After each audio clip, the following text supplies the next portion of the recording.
Ok, podemos começar? Ok. Beleza. Bom, então, esse é o capítulo 1. Tá?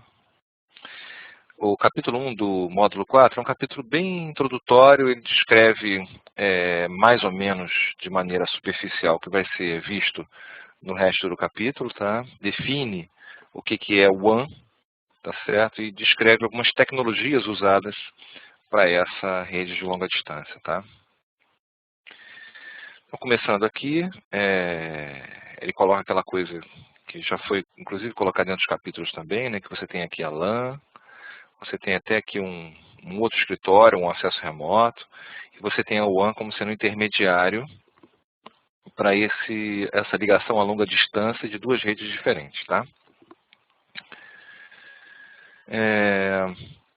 Dependendo do teu objetivo, o teu tipo de WAN vai ser configurado diferente. Se você tem um pequeno escritório, basta uma conexão com a internet, um DSL ou então um cable, para você se conectar à internet. No caso, se você tem um campus, dentro do mesmo campus, a comunicação com a internet é compartilhada através de um roteador, com firewall, de repente, né? Então, a WAN é uma WAN só para todas essas LANs aqui. Tá?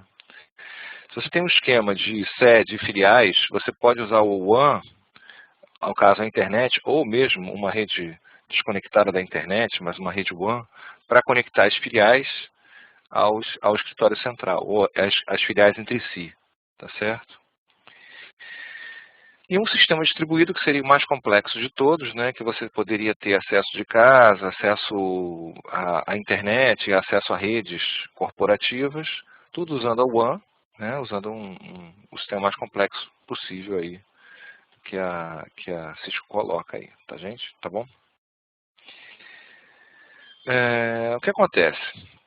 Assim, quando vocês estudaram CCNA3, vocês estudaram um modelo hierárquico de rede local, tá certo? Onde vocês distribuíam os switches de tal forma a a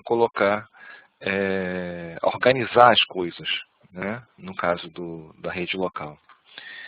Aqui vai acontecer uma coisa parecida. Tá? Você vai ter também uma camada de núcleo, de core. Às vezes, quando é bom passar por inglês, para a gente ver como é que isso aí se chama em inglês, clicando aqui, né? O core, que é o núcleo, tá? Onde você tem o switching em alta velocidade. Tá? A distribuição, a camada de distribuição, onde vão acontecer as políticas de acesso, tá? Onde vão ser estabelecidas as políticas de acesso. E a camada de acesso é aquela que está mais ligada realmente ao usuário final, tá certo? Aqui, como exemplo de topologia, vocês têm aqui os switches centrais, né, do núcleo, ou do core. Aqui os switches de distribuição, tá? E aqui os switches de acesso. Tá? E aqui ele coloca, ele acrescenta aquele modelo que vocês viram lá no módulo 3, os roteadores, né? E algum tipo de conexão de banda larga aqui de acesso ao WAN também, tá certo? Então, a gente vai trabalhar nesse modelo hierárquico. Sempre trabalhando, um modelo que dá escalabilidade, né, confiabilidade, etc.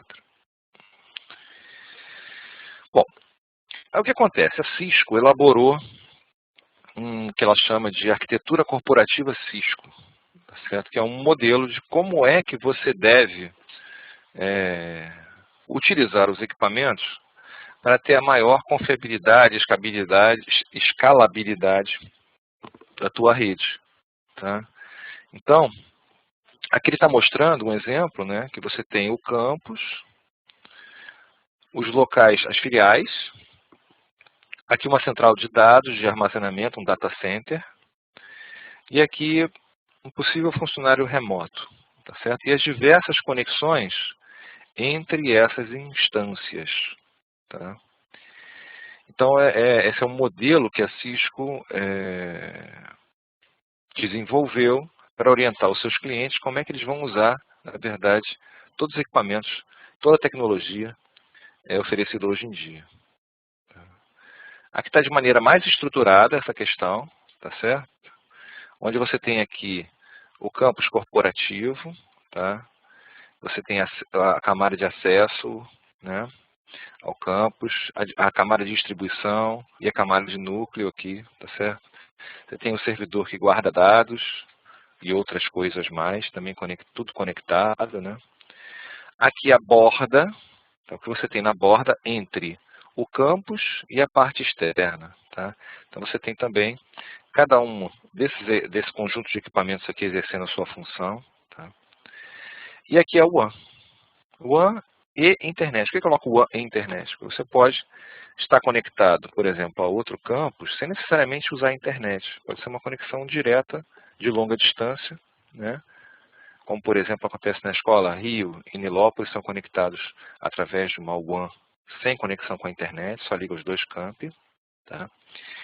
E aí você tem, do outro lado, uma filial, ou um centro de dados corporativo em outro local, ou até um funcionário remoto, tá certo?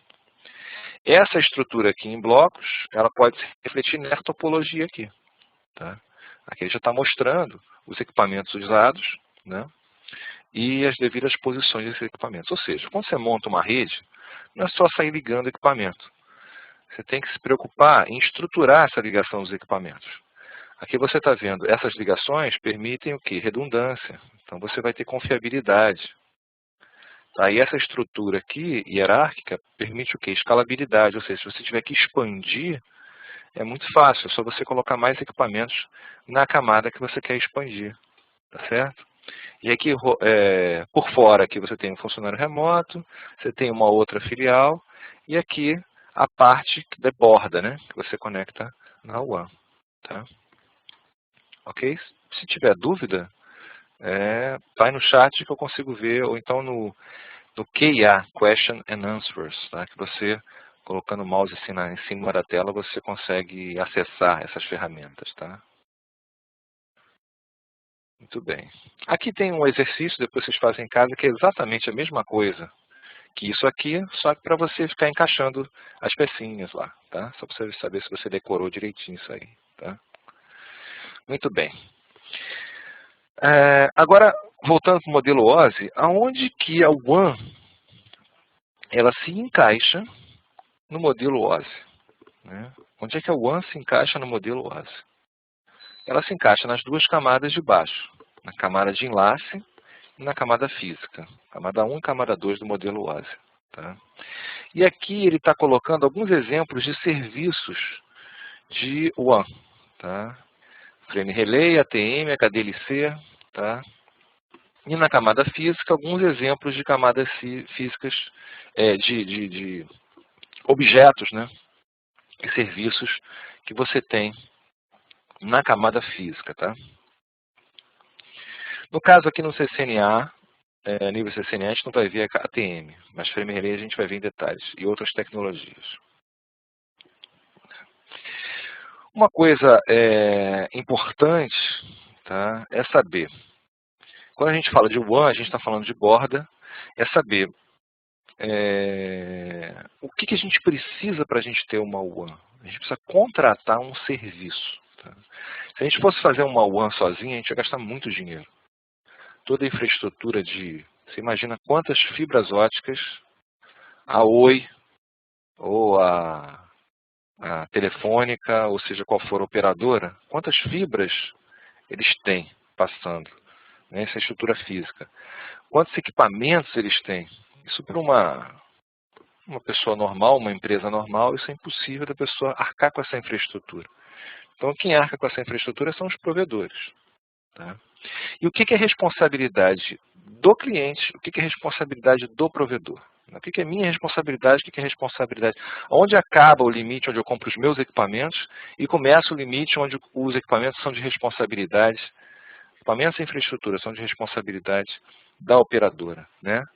Essa linha aqui que delimita isso, tá? É a linha de delimitação, tá certo? Que é essa terminologia que a gente usa, tá legal? Então, daqui para cá, tem os equipamentos do cliente, que a gente abrevia por CPE, Client, Customer, Premises Equipment. Tá? Então, o CPE são os equipamentos que são de responsabilidade do cliente.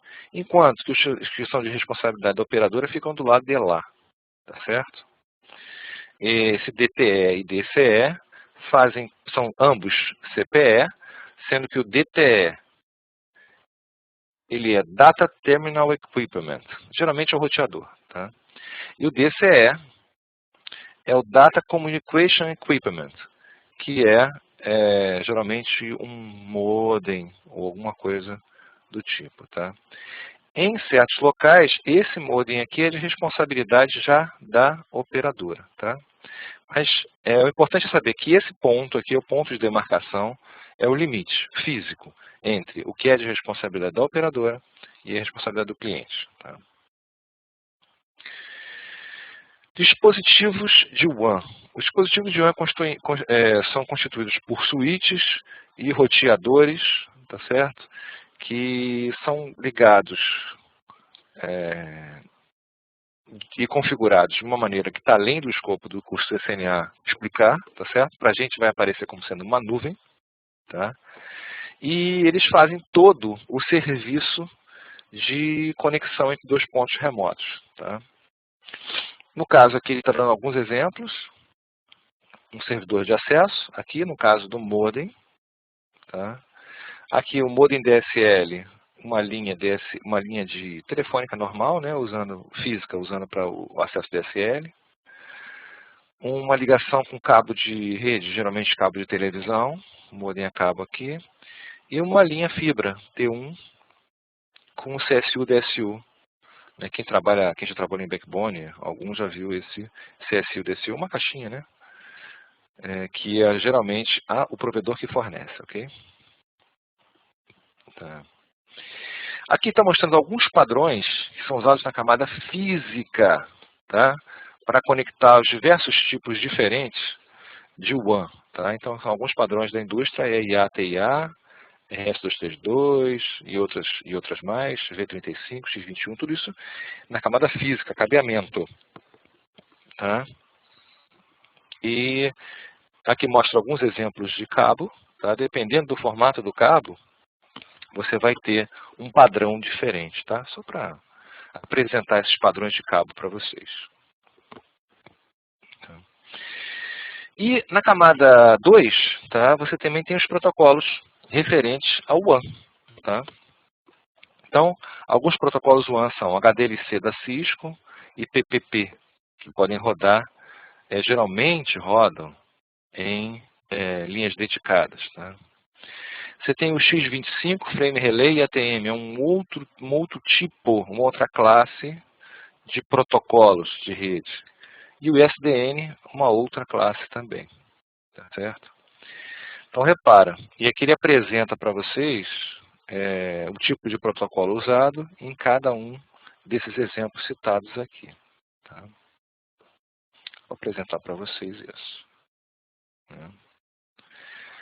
Aqui nessa animaçãozinha, ele está mostrando como é que vai ser encapsulado o pacote na camada, na WAN, tá certo?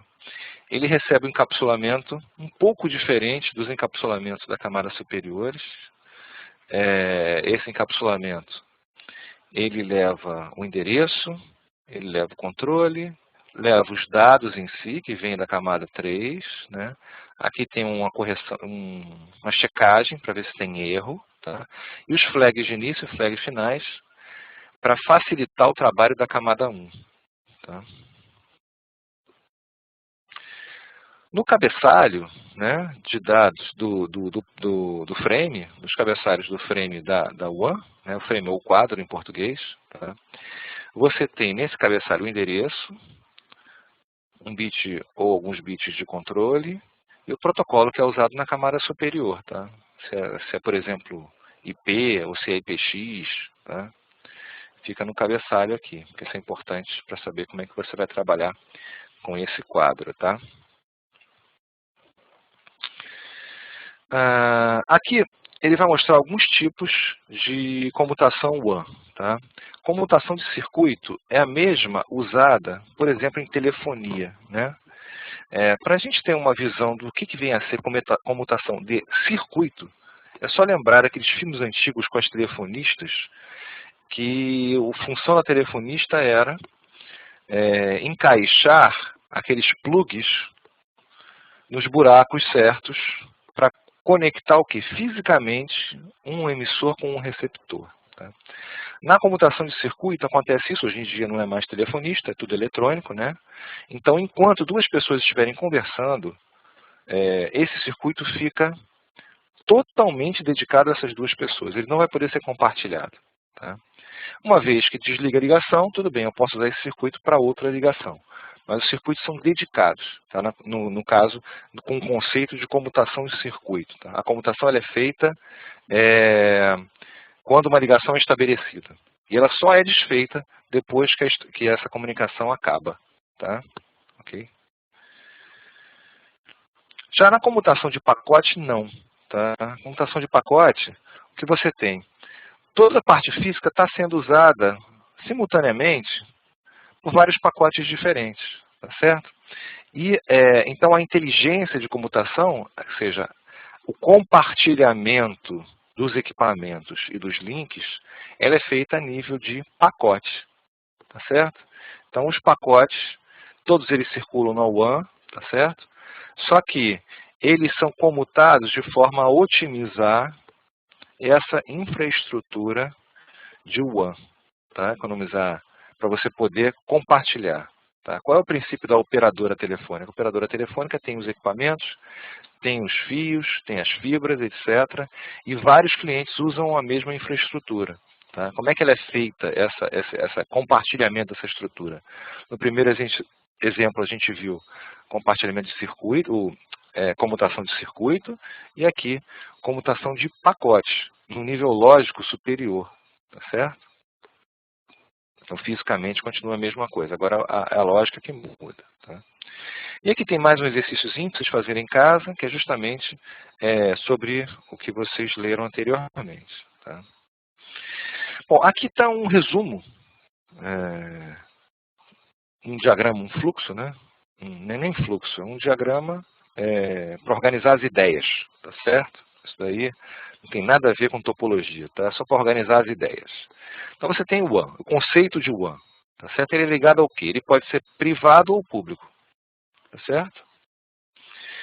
Se a WAN é pública, a gente tem como principal exemplo de WAN pública a internet, tá certo? Como é que você conecta a internet? Pode ser através de uma banda larga, estabelecendo uma VPN, tá? Que tecnologia você vai usar para isso? DSL, cabo ou banda larga sem fio. Tá legal? No caso, uma WAN privada, tá? Você tem um acesso dedicado ou comutado, ou seja, compartilhado. Certo? Um acesso dedicado, você aluga uma linha só para você. Por exemplo, Rio-Nilópolis, é aquela linha só nossa, ninguém usa mais aquela linha. Tá certo? Nesse caso que é dedicado, você tem a linha alugada. Em inglês chama leased line. Tá? E aqui você tem como exemplos o T1 e o E1. Tá? São bandas mais largas ou menos largas que você pode alugar, tá? Para sua comunicação. No caso da linha privada ser comutada, você tem dois tipos de comutação. Comutação de circuito e comutação de pacotes. E aqui os exemplos de tecnologia. Isso aqui é conexão de escada, o ISDN, quem lembra dessa tecnologia? A tecnologia que começou, a internet de banda larga começou com o ISDN, depois o ISDN morreu, mas também utiliza linha telefônica, igual o DSL usa, tá? O DSL matou o ISDN. Tá? E o PSTN é aquela conexão de escada, aquela que faz tanã, tanã, barulhinho, né? Esse aqui é pacote comutado. Que tecnologia ele está colocando como exemplo aqui? O Frame Relay, o X25 e o ATM. Tá? O ATM é um tipo de comutação mais avançada que permite, a gente vai ver, né? Permite velocidade mais alta e tal. O X25, ele é muito utilizado com cartão de crédito, né? Conexão de cartão de crédito, usa linha de escada também. E o Frame Relay, ele é um tipo de compartilhamento interessante também, bastante interessante, e vai ser visto em detalhes nos capítulos posteriores. Tá? Bom, linhas alugadas, leased line. Tá? O que é isso? Isso é a conexão geralmente de fibra. Geralmente, tá? Pode ser par trançado também, mas geralmente é fibra. Tá? É uma linha dedicada, tá? que geralmente nos Estados Unidos e no Brasil também você usa T1, T2, T3, tá? Padrão da Europa é 1, E2, E3, tá certo? Dependendo, vocês vão ver uma tabelinha com cada velocidade de cada um desses padrões, tá? Onde você tem um roteador, tem o CSU e o DSU, que é uma caixinha que geralmente a Oi dá para você, e você conecta aqui na fibra, geralmente. Tem uma rede da operadora, e aqui do outro lado você tem outra fibra, CSU, DSU e o roteador, tá? Aqui estão a tabelinha, né? O que é o 56, 64, T1, E1, J1, etc. Tá certo? E a capacidade, e até uns mais avançados aqui, tá? Você consegue até 39 mega. Hoje em dia, com a Internet 2, um projeto da rede Comep, você usa outras tecnologias, você chega a gigabits de velocidade. Tá? Tudo isso é tecnologia de camada 1. Tá? E aqui um exercíciozinho também, para poder ver se você decorou direitinho tudo. Tá? Muito bem. Descagem analógica. O que é descagem analógica? É a conexão de escada. Tá certo? Você usa uma linha analógica, ou seja, você usa um som. Por isso que na hora que conecta dá aquele barulhinho. Tcharam, tcharam, né? Porque usa um som. Porque a linha telefônica ela é preparada para voz. Tá? Então você aproveita isso para conseguir transmitir dados por ela. Por isso que você precisa de um modem. Modem é a abreviatura de modulador, demodulador. Tá? Ele que vai transformar os dados digitais em um som para poder usar essa rede, que teoricamente seria para voz, para transmitir dados. Esse padrão aqui, RNIS, é que é a base do ISDN, tá? Em que você utiliza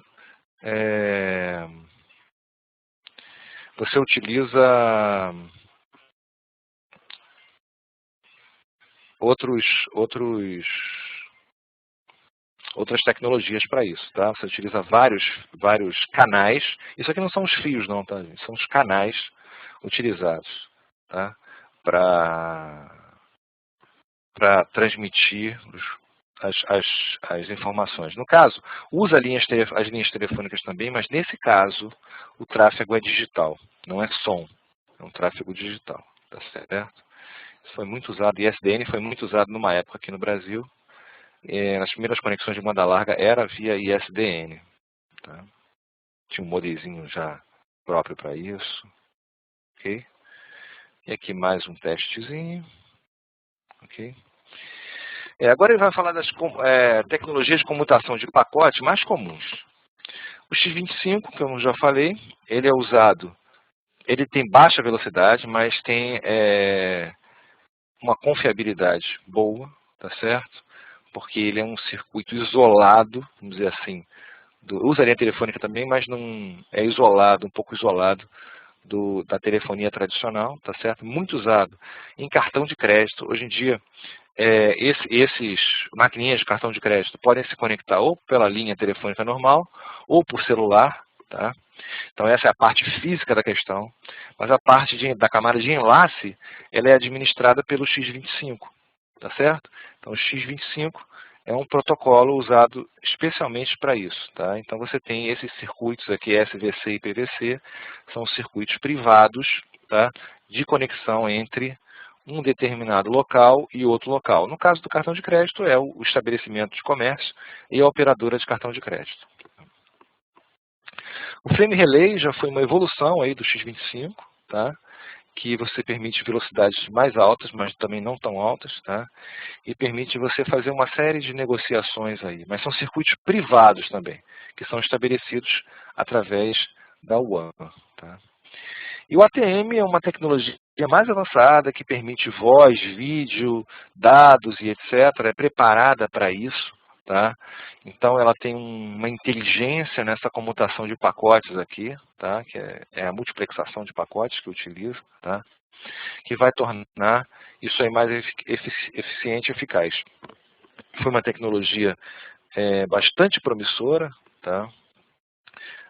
E é utilizada bastante a nível aí de provedor com provedor e etc. Tá?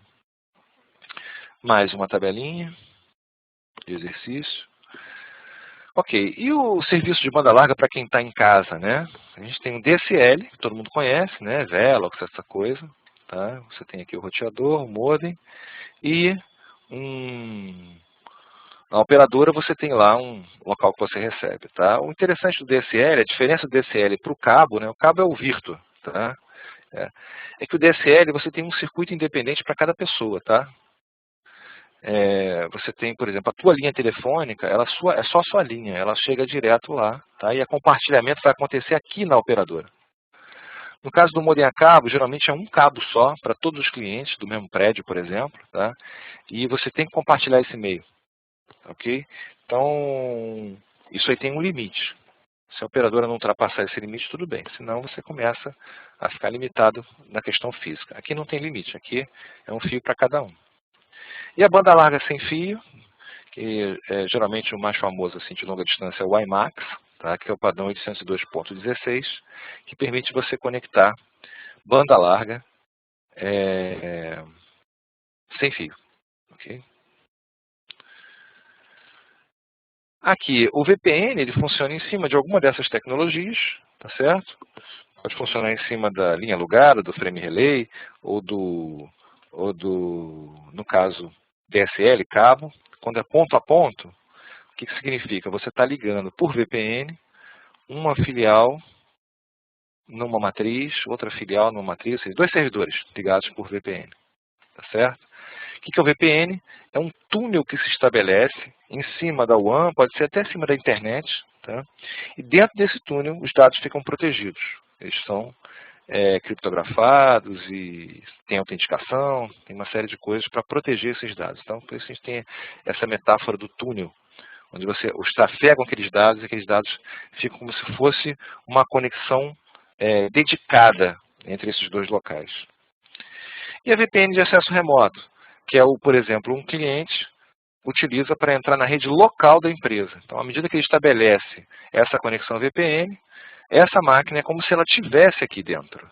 Tá certo? Então, a conexão VPN é como se fosse virtualmente um cabo de rede, aquele cabo azul, que você vai ligar dentro da tua casa para entrar na rede local da tua empresa. Tá certo? Então, é mais ou menos isso. Ethernet metropolitana, tá? Que é um conceito que está cada vez mais se estabelecendo, que você, pela WAN, você se conecta e é como se você tivesse num switch mesmo, Ethernet, tá certo? Então, vários locais distantes entre si, tá certo? E aí a conexão não precisa você transferir os protocolos, não precisa passar de Ethernet para frame relay, para depois de frame relay passar para Ethernet de novo, tá certo? Fica tudo Ethernet, a convergência fica melhor.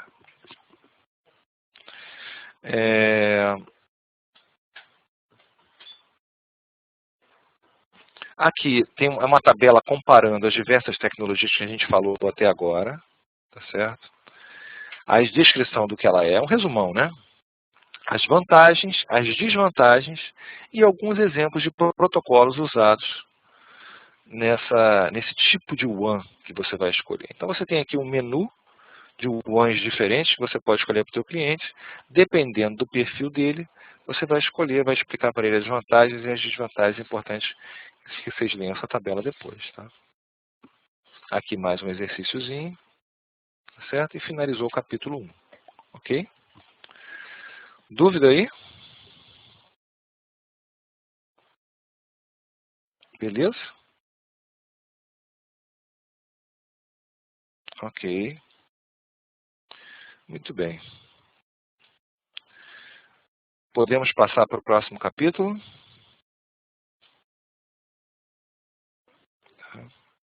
Importante fazer o resumo.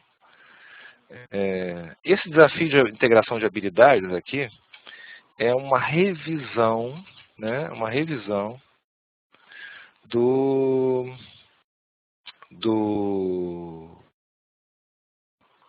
CCNA1, CCNA3, CCNA1, CCNA2, tá? Uma revisão geral. Tá? E é interessante, todas essas integrações de habilidades do 4 em particular, vocês irem fazendo. que vocês não vão perdendo, que não vão esquecendo as outras coisas para poder ir se preparando para a prova. Tá legal? Ok? Beleza? Ok. Ok. Pessoal, valeu. Então vamos continuar então o capítulo 2 agora. É bom adiantar para vocês o seguinte, que a prova do capítulo 1 e do capítulo 2 já estão abertas durante uma semana, tá? Já podem fazer, tá? Bom, o capítulo 2 especificamente, onde é que ele vai entrar, né? Ele vai trabalhar o PPP, tá? Basicamente é isso. PPP é um tipo de protocolo que você vai usar na WAN, tá? E vai descrever como é que você configura, o que é o PPP e como é que você configura ele, tá? Basicamente isso. Point-to-point protocol. Bom, primeiro ele está diferenciando o que é uma conexão serial de uma conexão paralela, tá? Porque quando a gente usa o WAN, a gente usa, em geral, uma conexão serial. Tá? Aqui, se você tem os clocks diferentes, você chega com os bits formando. Aqui você forma os bytes com vários bits, no caso paralelo. Aqui você vai um a um. Repara que o paralelo está mais rápido, né? Enquanto chegaram 7 bytes no paralelo, só chegou 1 byte no serial. Tá certo?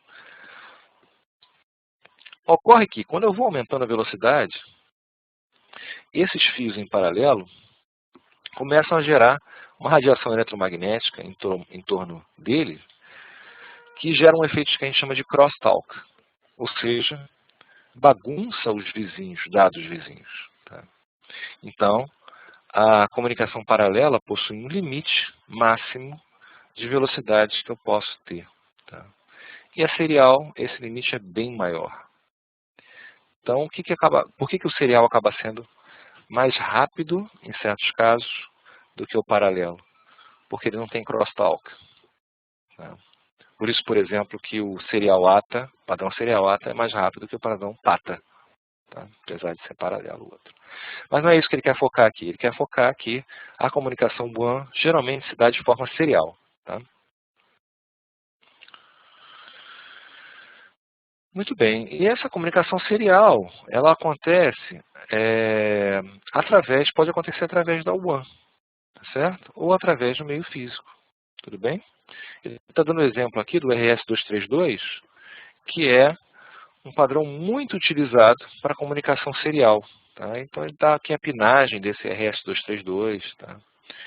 Que esse RS-232 inclusive usava naqueles mouses de antigamente. Tá? Mas o RS-232 ele é um padrão para estabelecer comunicação entre terminais, tá certo? Aí dá as pinagens aqui e etc.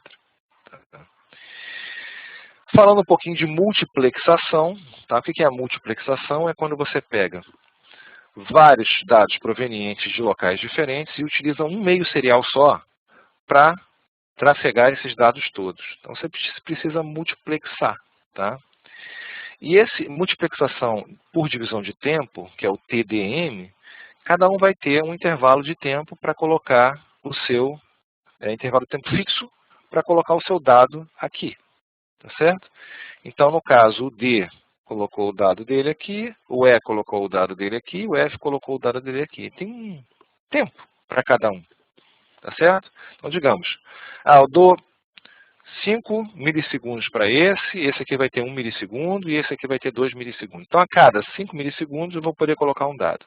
A cada 2 milissegundos eu vou poder colocar um dado e a cada 1 milissegundo eu vou poder colocar um dado aqui. Esses tempos podem ser iguais ou podem ser diferentes, mas é um tempo fixo para cada um. Tá certo? Esse é o TDM. Tá? Ocorre que esse TDM, quer dizer, ele está mostrando aqui, tem esse TDM aqui estático, né? É um TDM que cada um recebe um tempo. Agora, o estatístico, tá certo? Ele faz o seguinte. Olha, esse cara aqui tem direito a transmitir num certo tempo. Mas se ele não transmitir? No modelo anterior, fica vazio. Essa linha ela fica vazia, sem o dado desse. Tá certo? Ele reserva um espaço para esse aqui, no anterior, né? Reserva um espaço para esse aqui, mas esse aqui não vier transmitir, vai ficar um buraquinho sem dado aqui. Na multiplexação estatística, o STDM, tá? O que acontece? Se esse aqui não estiver transmitindo, esse cara aproveita e já adianta o lado dele. Tá certo? Ele pode até ter um direito menor que o outro. Tá certo? Ele tem menos tempo do que ele tem menos tempo que o outro. Mas, se tiver ocioso, por que eu não vou usar? Tá certo? Então, a multiplexação estatística, a divisão estatística do tempo, ela é mais inteligente, tá, do que a multiplexação estática. Ok?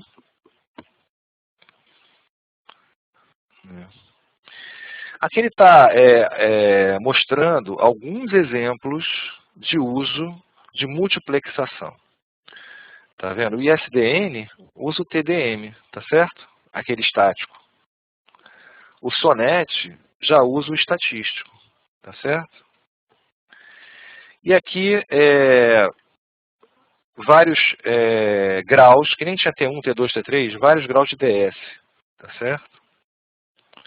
E aqui, no caso T1, T2, T3 e T4, tá? Que é o caso de linhas alugadas, o Leased Line, tá? Você tem essa divisão, você tem um T4 aqui, que é o super, hiper rápido, tá? E o T3 você divide, multiplexa esse cara aqui e dá um pedaço de tempo para cada cliente. Cada um dos T3 você pode também dividir multiplexado, a operadora que faz isso, e dá um T2 para cada cliente. E cada T2 você pode dividir aí em NT1s, e cada T1 se divide em NTS, tá? Que são canais de voz, tá certo? Isso é muito utilizado, tá? No Brasil. Ok. Aqui ele coloca que nos Estados Unidos, no ponto de demarcação, o CSU e o DSU é responsabilidade do cliente. No Brasil, a gente não faz assim, internacional. No Brasil, a gente pega e esse equipamento, CSU e DSU, ele é de responsabilidade da operadora. Tá? Aqui, basicamente, para explicar o que é DTE e o que é DCE. Tá?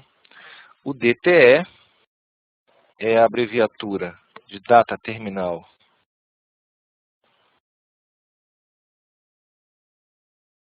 a parte do término do cliente, tá certo?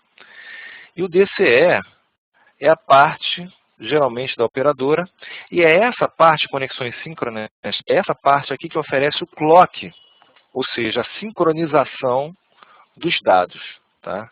Então, o DCE que oferece esse clock.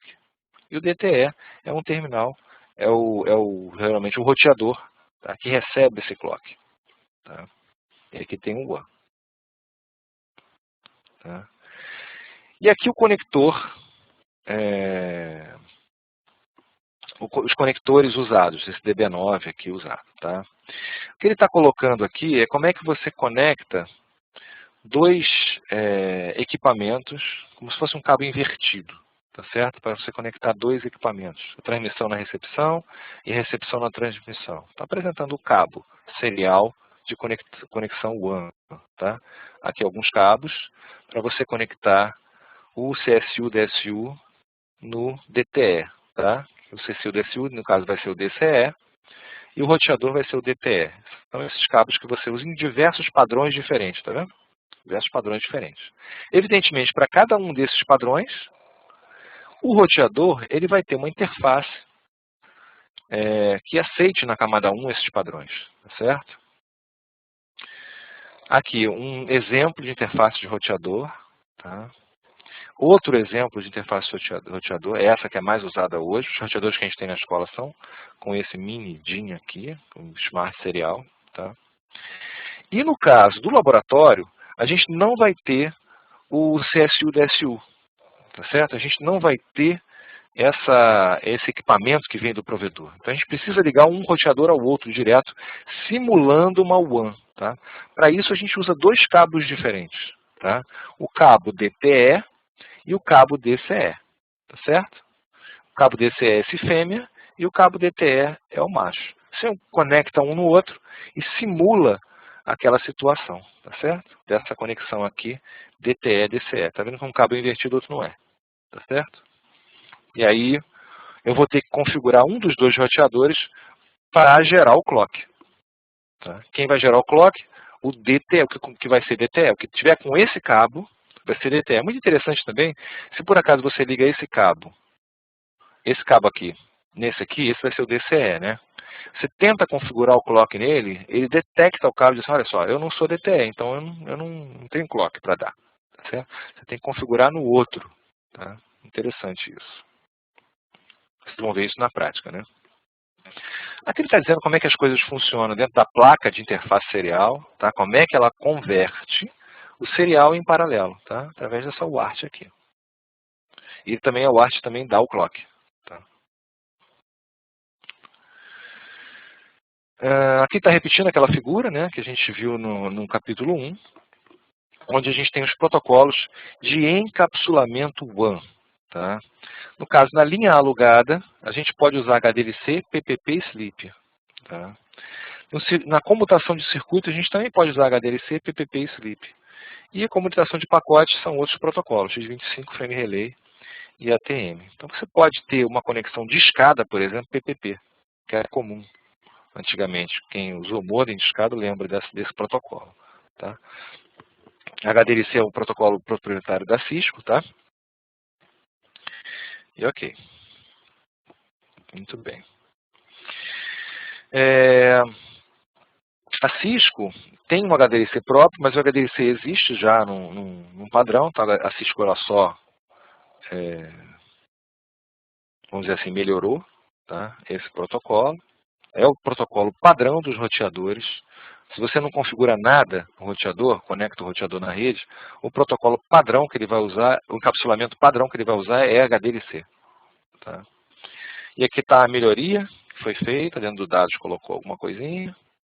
Tá? Dentro desse controle tem vários campos, tá certo? Para melhorar a comunicação. Tá? Quem tiver curiosidade de saber o que significa cada um desses campos, é só ler esse texto. Tá? E o comando que a gente dá para fazer o encapsulamento, por exemplo, HDLC, é encapsulation HDLC. Para fazer PPP, encapsulation PPP. Tá? Isso aí aonde? Dentro da configuração da interface. Então eu entro na configuração da interface e faço encapsulamento, e aí você vai ter o encapsulamento. Tá? Esse comando não é necessário dar. Quando você tira da caixa o equipamento, ele já vem com esse encapsulamento por padrão, HDLC. Tá? Três comandos possíveis, tá? Dois comandos possíveis. Quando você dá show interfaces e o nome da interface, serial 000 por acaso, ele vai te dar algumas informações. Tá? Por exemplo, serial 0 SAP, line protocol SAP. Nós vamos daqui a pouco ver o que significa esse primeiro app e o segundo app. Basicamente esse cabo está conectado direitinho e esse aqui, o no shutdown está na interface, e esse aqui para dizer se o protocolo, ou seja, eu saí do físico e fui para o enlace, saber se o protocolo está legal. Ou seja, se eu puser HDLC de um lado e PPP de outro lado, no outro roteador, isso aqui vai estar down, porque os protocolos são diferentes. Tá certo?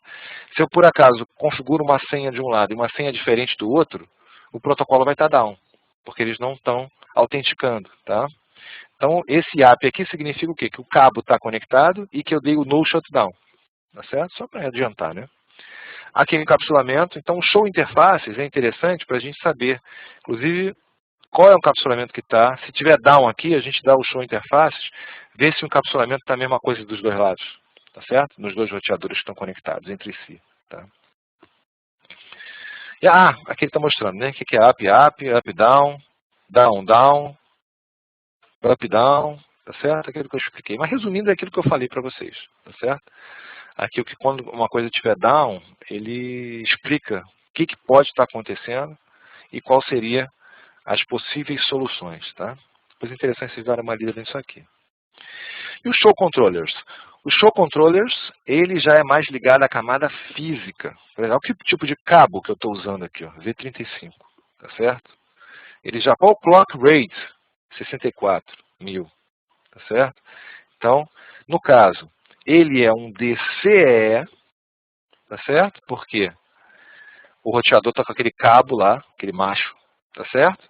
E o clock rate, já que ele é um DCE, é fácil decorar, porque é C de clock, né? Apesar de esse C significar outra coisa, mas quando é DCE, tem o C de clock. Então eu preciso configurar o clock nele, tá? E aí o clock está configurado para quanto? Para 6.400. E aqui está todas as informações de hardware. Hardware mesmo, do fio, dos cabos, tá certo? Então qual a diferença entre o show interfaces e o show controllers? O show interfaces mostra mais camada 2. E o show controllers mostra mais o que? Camada 1. Entendido, pessoal? Aqui tem um packet tracer interessante, né? Que ele vai mostrar aquele negócio up, down, down, down, tá certo? Em cada um dos problemas para vocês resolverem. É um packet tracer muito interessante, tá? Vocês façam ele. Ok? Aqui para saber se vocês decoraram, são quatro coisinhas para saber se vocês decoraram direitinho as coisas. Façam também, não deixem de fazer. Tá? Muito bem, agora vamos para o PPP. O que é o PPP? O PPP é um protocolo super antigo. Tá? Ele é usado há muito tempo para o WAN, tá? Que é usado também comumente nas WANs atuais. É um protocolo super simples. Tá? Ele permite autenticação e permite uma coisa interessante também. Tem uma extensão do PPP, tá? Que ele permite que você use vários protocolos diferentes numa mesma conexão. Protocolo de camada 3, tá? Então você pode, por exemplo, IP, IPX, tá certo? Os dois, e AppleTalk. IP, IPX e AppleTalk. São protocolos de camada 3, tá? Podem circular os três simultaneamente numa mesma conexão PPP, tá certo? Então, como é que isso é possível? Através dessa subcamada que ele chama aqui de NCP, tá? Network Protocol Control, eu acho. Tá? Então, é interessante. Outra coisa que o PPP suporta também é a autenticação. Tá? Eu posso pegar, não é criptografia, tá, gente? É autenticação. Ou seja, eu posso ver se o roteador que está tentando conectar comigo é um roteador confiável. Tá? Então, ele se autentica antes de eu poder levantar o protocolo. Então, existe toda uma negociação. Quem cuida dessa negociação aqui é o LCP. E aqui o PPP tem uma camada chamada HDLC que dá mó confusão, né? Porque isso aqui é uma subcamada do PPP e tem o mesmo nome do protocolo HDLC tal, que é proprietário da CIS. Então, não façam confusão, tá? Mas também chama HDLC. Tá? Aqui ele está mostrando o trabalho aí das subcamadas do PPP, tá vendo? Aqui está vendo o IPX, o IP, tá? Eles são protocolos que podem circular em conjunto, dentro da mesma conexão PPP. Quem cuida disso é essa subcamada de cima aqui, tá certo? E aqui você tem a camada física. Então, o PPP, ele pega um pouquinho da camada de rede também, tá certo? Ele pega também um pouquinho da camada de rede, além de estar na camada de enlace. Esses protocolos WANs, eles às vezes pegam mais de uma camada do modelo OSI, tá? PPP também pega então a camada física, a camada de enlace e um pedacinho da camada de rede.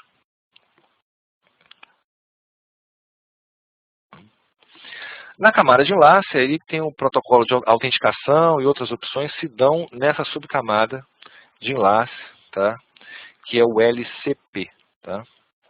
Então, o LCP ele funciona para fazer autenticação e outras coisitas massas. Ok? E na camada de rede, o protocolo ele atua. Na verdade, esses três slides, né, gente? Eles mostram que o PPP atua na camada física, que ele vai dizer se é síncrono, se é assíncrono e etc. Dá o clock. Na subcamada de cima, ele faz autenticação, tá? No LCP, etc. E nesse NCP, que pode enviar várias instâncias do NCP, tá certo? é que ele decide como é que ele vai trabalhar com esses diversos protocolos diferentes. Tá? Aqui é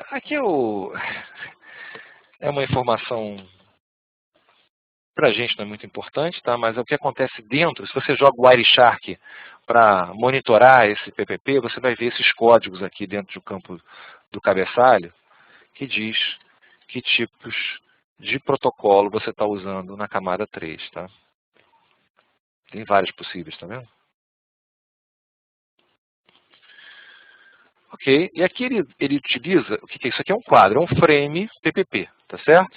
O que tem nesse frame? Tem o flag, que é para ajudar a camada física. Vocês sabem que a camada física ela é a camada que lida com o caos, tá certo?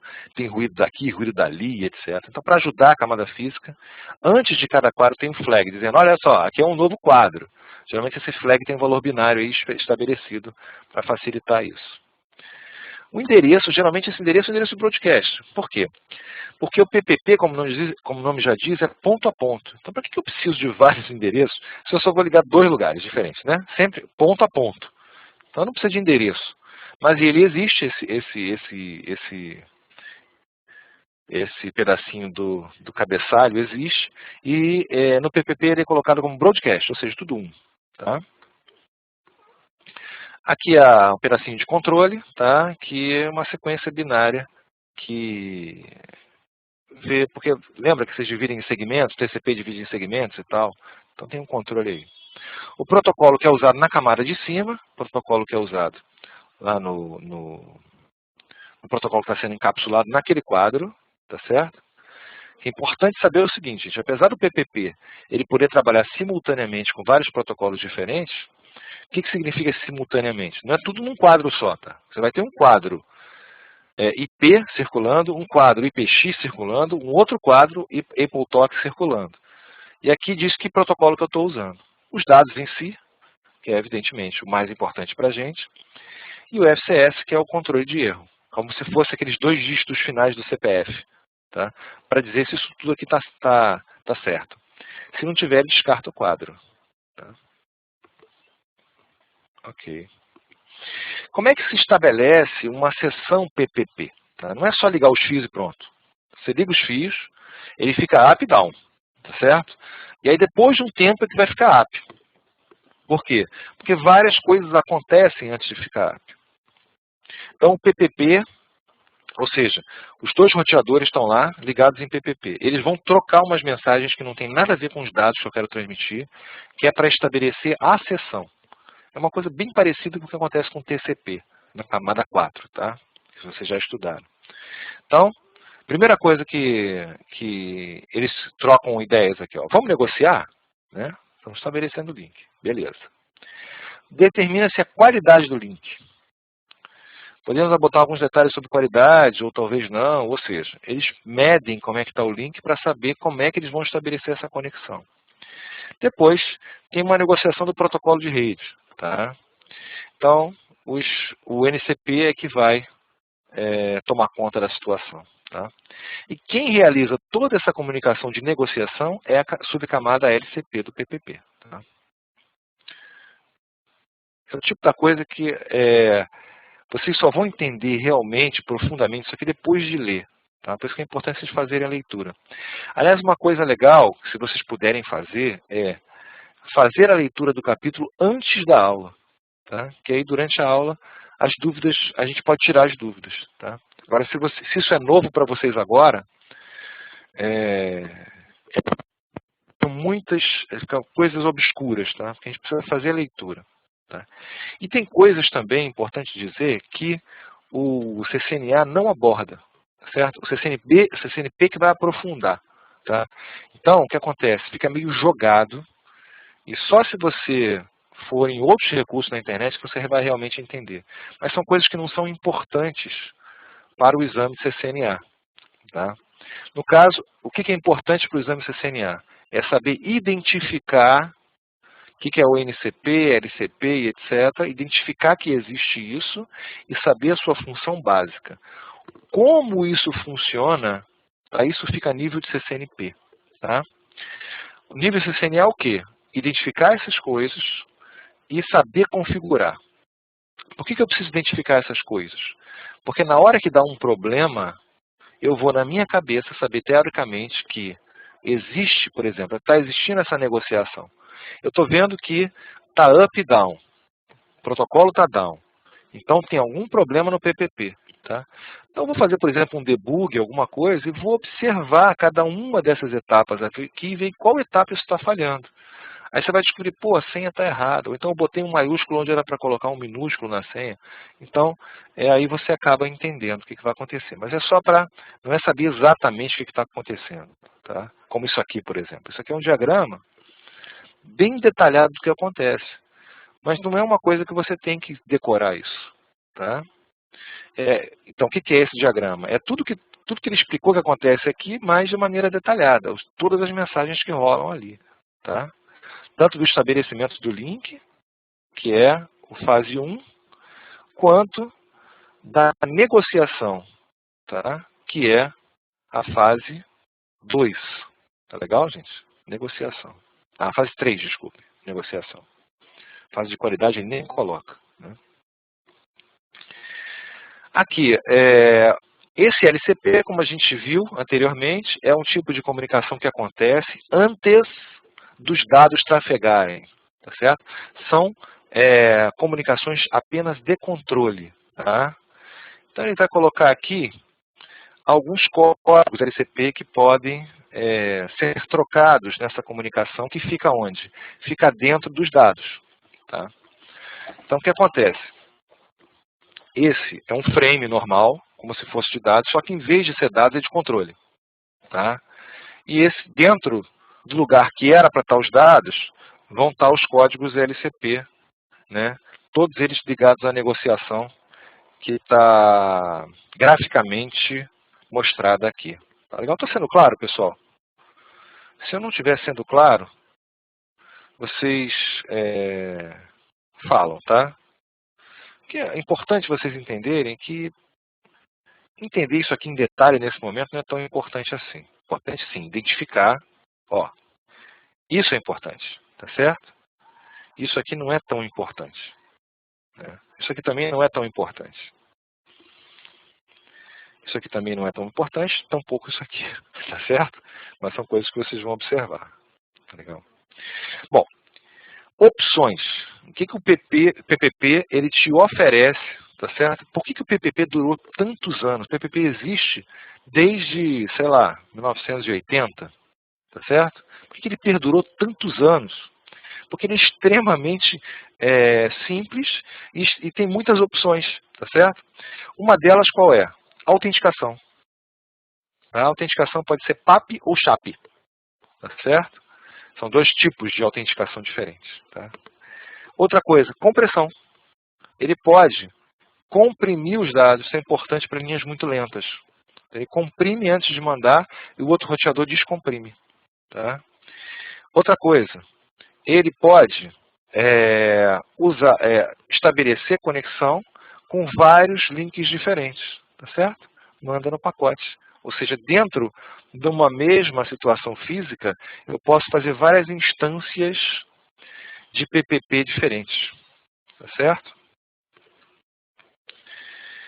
E essas opções ficam aonde? Ficam lá no campo opções do LCP. Tá legal?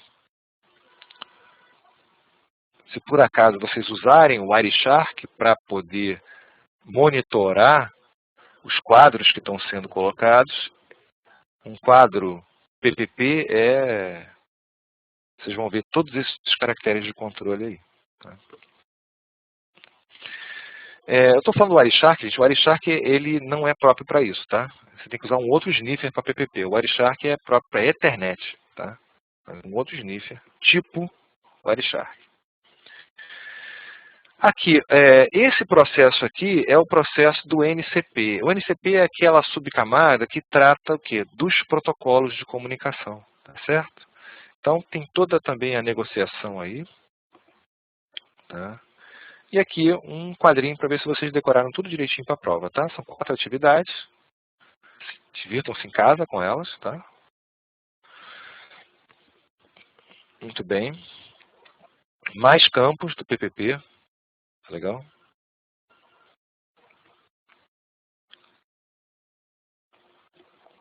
Os campos que estabelecem todas essas opções. Bom, aí o que interessa.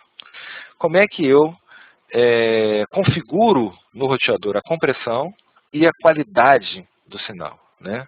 Compressão é o comando compress, tá certo?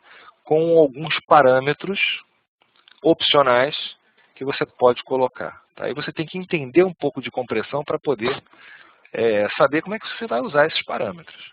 Tá legal? Que não está além do escopo desse curso. Tá? E a qualidade? A qualidade estabelece que você pode estabelecer a priori que o link tem uma certa qualidade. Tá? Sabendo a qualidade do link, o PPP ele vai utilizar de inteligência para tratar o link de maneira mais eficiente possível. Tá? Se você não disser nada, ele está interpretando que o link tem 100% de qualidade. Tá certo? Se você coloca essa opção qualidade, o PPP vai começar a tratar de maneira inteligente para aquela qualidade daquele link. Tá? Isso acontecia muito na conexão de escada. Na conexão de escada, você tinha que ter uma preocupação com a qualidade do sinal. Tá certo? Você usava uma linha analógica, essa linha podia ter muito ruído, pouco ruído. Tá certo? E você tinha essa opção, em vez de ficar caindo toda hora o link, tá certo? Se você já diz antecipadamente que o link é ruim, ele já sabe que ele tende a cair. Então ele não vai te derrubar a rede, ele vai ficar tentando mais. Tá certo? Então ele vai ter uma negociação melhor. Tá legal? Então você informa a qualidade do link para ele. Ok? O show interface, serial 000, mostrando aqui, ó, encapsulamento PPP, tá vendo? Como a gente mostrou, o show interface, ele trabalha onde? Trabalha mais na camada de enlace, tá certo? Mais nos protocolos, tudo bem? Não na camada física. Por isso que ele está mostrando esse comando aqui, para saber se está tudo bem. Ó, encapsulamento PPP e o LCP está open, tá certo? Então, ele está negociando aqui e negociou bem, abriu o canal LCP. Então está tudo bem. Ele está up e up. Tudo funcionando bem, todas as velocidades e etc. Tá? Aqui ele dá a informação também de quantos erros, se está havendo erro, se não está e etc. Tá legal? Tudo bem. Show interfaces. Exibe a estatística de todas as interfaces. Tá certo? Então, se eu, ao invés de dar show interface serial, show interfaces, ele mostrava todas as interfaces. Tá? Show interface serial tal. Exibe só sobre uma. O debug PPP, ele é usado para quê? Para você observar o quê? Lembra aquelas negociações todas do LCP, NCP, etc.? Ele começa a mostrar no teu terminal de console todas as negociações. Tá? Serve para quê? Se por acaso estiver com problema a sua conexão, você observa. Você não precisa do Wireshark, tá certo? Mesmo porque não existe Wireshark para conexão serial. Você, dentro do roteador, você tem um debug que você observa o que está acontecendo e onde pode estar dando erro, tá? Onde pode estar conectado errado.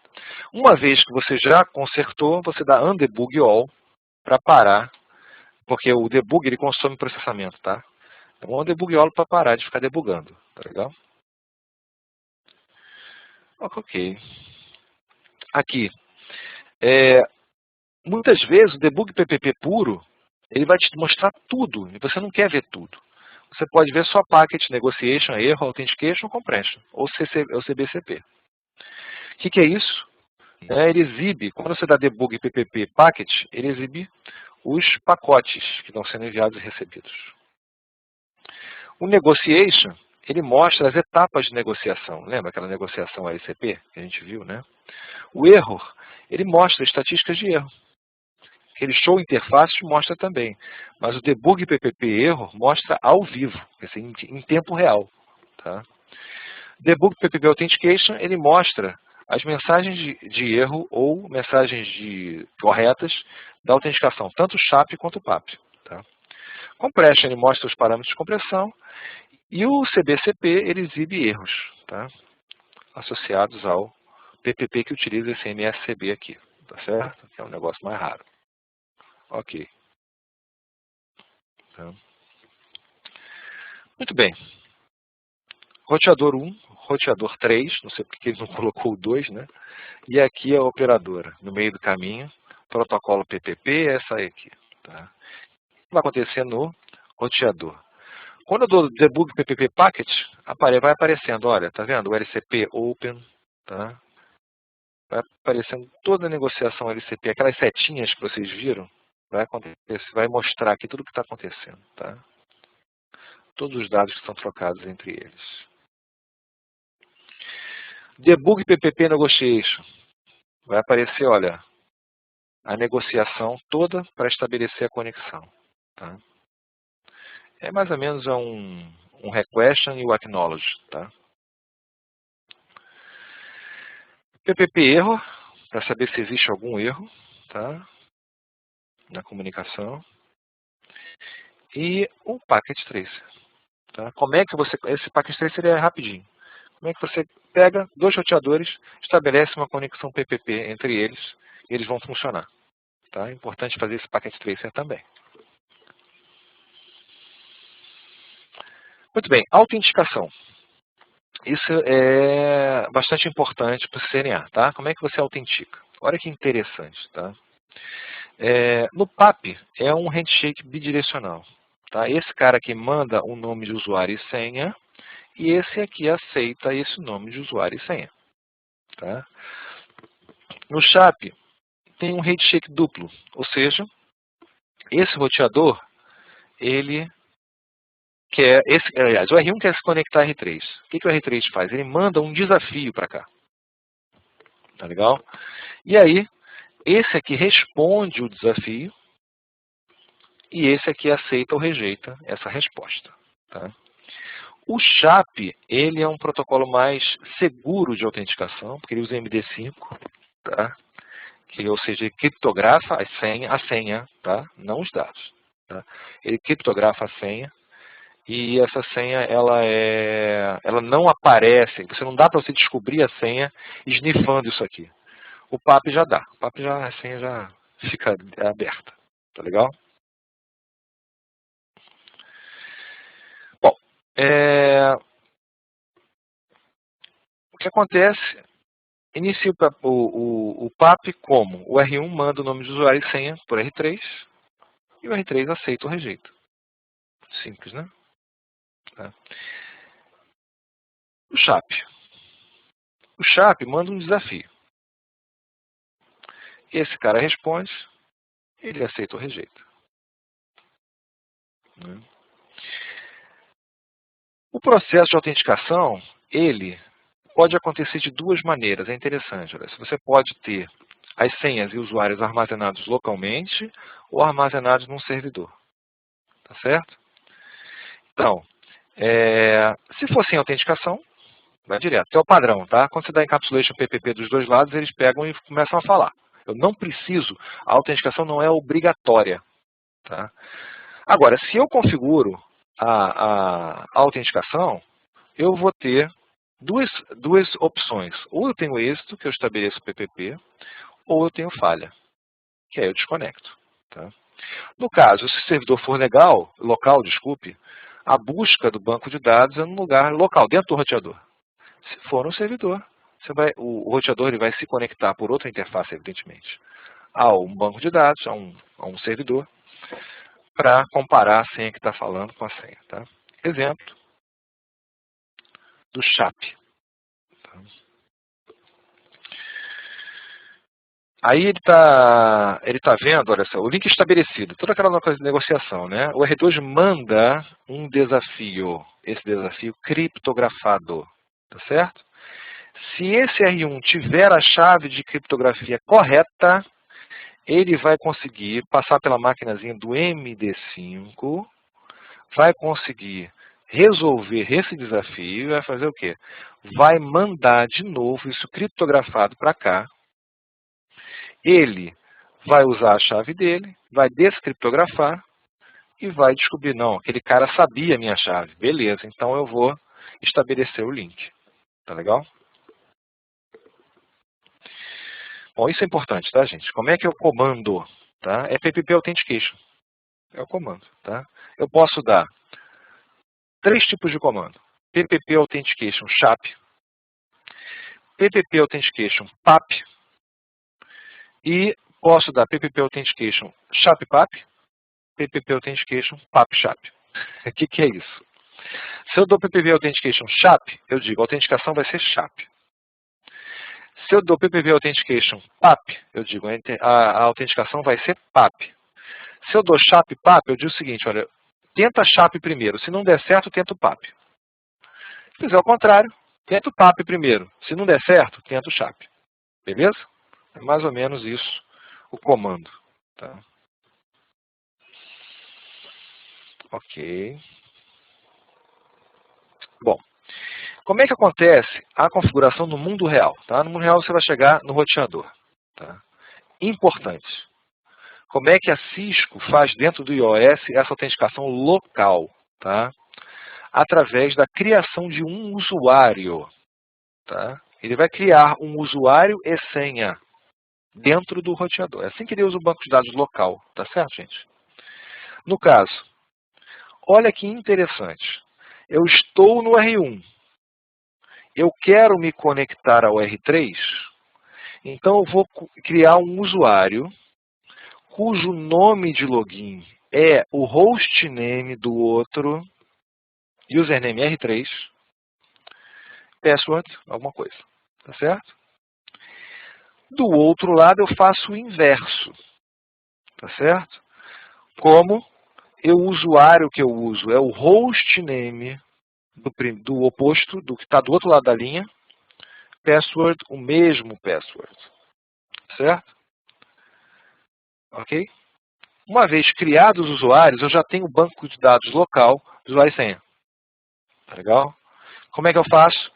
Dentro da interface serial que está sendo usada para conectar na WAN, eu uso o encapsulation PPP, PPP Authentication PAP, PPP PAP send username R1, password, isso. Ou seja, aqui eu tenho que dizer o que eu vou enviar como usuário e senha. Repara, se eu envio isso para lá e eu tenho esse username configurado aqui, isso vai ser contrastado com isso. Tá vendo? E aí vai dar certo. Mas como a comunicação é bidirecional, eu preciso fazer a mesma coisa aqui. PPP Authentication PAP, PAP, PPP PAP, send username R3 password sum. Esse vai ser contrastado com a configuração de username que eu fiz no R1 e tudo vai dar certo. Tá? O SHAP é diferente. Tá? O SHAP eu não preciso daquele comando adicional de send username. Tá? Ele já manda automaticamente ele já utiliza automaticamente como resolução do desafio o nome do hostname do outro com a mesma senha. Tá certo? Então, de novo, eu estou no R1 e o username que eu vou criar é um hostname do que está do outro lado da linha, o password é o password. Aqui eu vou usar o mesmo password, só que o username é o hostname de quem está do outro lado da linha. E o único comando que eu preciso dar é PPP Authentication SHAP. Tudo vai funcionar. Tá? Então, na prática é assim. Ok? Debug PPP Authentication para você ver se tem algum problema, tá certo? E você vê que acontece tudo, olha. Enable to Authenticate. Não recebi o username, entendeu? Então ele vai dizendo aqui o que você tem que fazer. Tá? O packet tracer é importante esse para configurar o PAP e o SHAP, autenticação. Tá? E aí termina o capítulo 2. Ok? Repara, gente, capítulo 1 e 2 são capítulos relativamente fáceis, tá? E é bacana você fazer o Packet Tracer. Desafio de habilidade, esses Packet Tracer aqui, configuração PPP básica, avançada, etc. E identificando problemas, esses finais são importantes, tá? E o desafio de habilidades, sempre façam. Vocês estão se preparando para a prova. Não deixem de fazer. Tá? Ok? Com isso a gente termina o capítulo 1 e 2. Alguma dúvida, gente? Vitor, Emanuele e Rodrigo, alguma dúvida?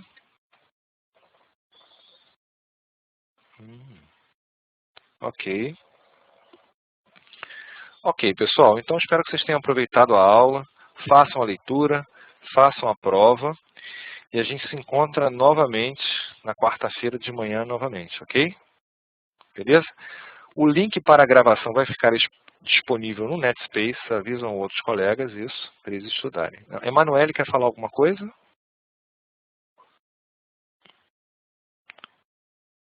Ok, beleza. Tá ótimo, gente. Então, vou finalizar a gravação.